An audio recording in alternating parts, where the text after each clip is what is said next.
ಟಿವಿಗೆ ಸ್ವಾಗತ. ಈ ದಿನದ ಪ್ರಮುಖ ಸುದ್ದಿಗಳು.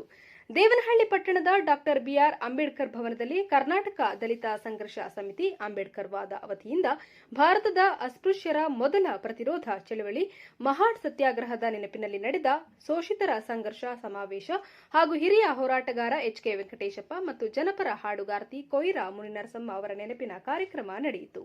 ಕರ್ನಾಟಕ ದಲಿತ ಸಂಘರ್ಷ ಸಮಿತಿ ಅಂಬೇಡ್ಕರ್ ವಾದ ರಾಜ್ಯ ಪ್ರಧಾನ ಸಂಚಾಲಕ ಮಾವಳ್ಳಿ ಶಂಕರ್ ಮಾತನಾಡಿ, ಮಾರ್ಚ್ 20, 1927ರಂದು ಡಾಕ್ಟರ್ ಬಾಬಾ ಸಾಹೇಬ್ ಅಂಬೇಡ್ಕರ್ ಅವರು ಮಹಾದ್ನಲ್ಲಿರುವ ಕಾವ್ದಾರ್ ಟ್ಯಾಂಕ್ನಿಂದ ಕುಡಿಯುವ ನೀರಿಗಾಗಿ ಮಹಾಡ್ ಸತ್ಯಾಗ್ರಹವನ್ನು ಮುನ್ನಡೆಸಿದರು. ಇದು ದಲಿತ ಚಳವಳಿಯ ಮೂಲ ಹೋರಾಟ, ನೀರಿಗಾಗಿ ಚಳವಳಿ ಮತ್ತು ಜಾತಿ ವಿನಾಶಕ್ಕಾಗಿ ಹೋರಾಟ. ಆದ್ದರಿಂದ ಅವರ ಆಶಯಗಳನ್ನು ಪೂರೈಸಲು ಮೂಢನಂಬಿಕೆಗಳನ್ನು ಬದಿಗೊತ್ತಿ ಸಮಾಜದಲ್ಲಿ ಮುಂದೆ ಬನ್ನಿ ಅಂತ ತಿಳಿಸಿದರು.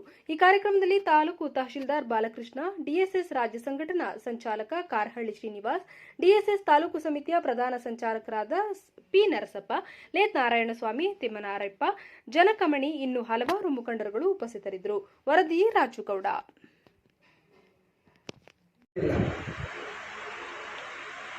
ಬಂಧುಗಳೇ, ಬಾಬಾ ಸಾಹೇಬ್ ಅಂಬೇಡ್ಕರ್ ಅವರು ಈ ದೇಶದ ಶೋಷಿತ ಸಮುದಾಯಗಳ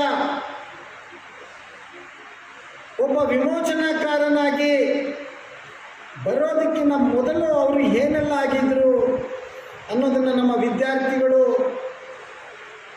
ನಮ್ಮ ಯುವಕರು ಅರ್ಥ ಮಾಡಿಕೊಳ್ಬೇಕು. ಆ ಕಾಲಕ್ಕೆ ದೇಶದಲ್ಲಿ ಅತ್ಯುನ್ನತವಾದಂಥ ವಿದ್ಯೆಯನ್ನು ಓದಿ ಈ ದೇಶಕ್ಕೆ ಬಂದಂಥವರು ಬಾಬಾ ಸಾಹೇಬ್ ಅಂಬೇಡ್ಕರ್. 1915ರಲ್ಲಿ ಅಮೆರಿಕದ ಕೊಲಂಬಿಯಾ ವಿಶ್ವವಿದ್ಯಾಲಯದಲ್ಲಿ ಬಾಬಾ ಸಾಹೇಬರು ಅಲ್ಲಿ ತಮ್ಮ ವಿದ್ಯಾಭ್ಯಾಸವನ್ನು ಆರಂಭ ಮಾಡ್ತಾರೆ. ಎಲ್ಲಿಯ ಮಹಾರಾಷ್ಟ್ರ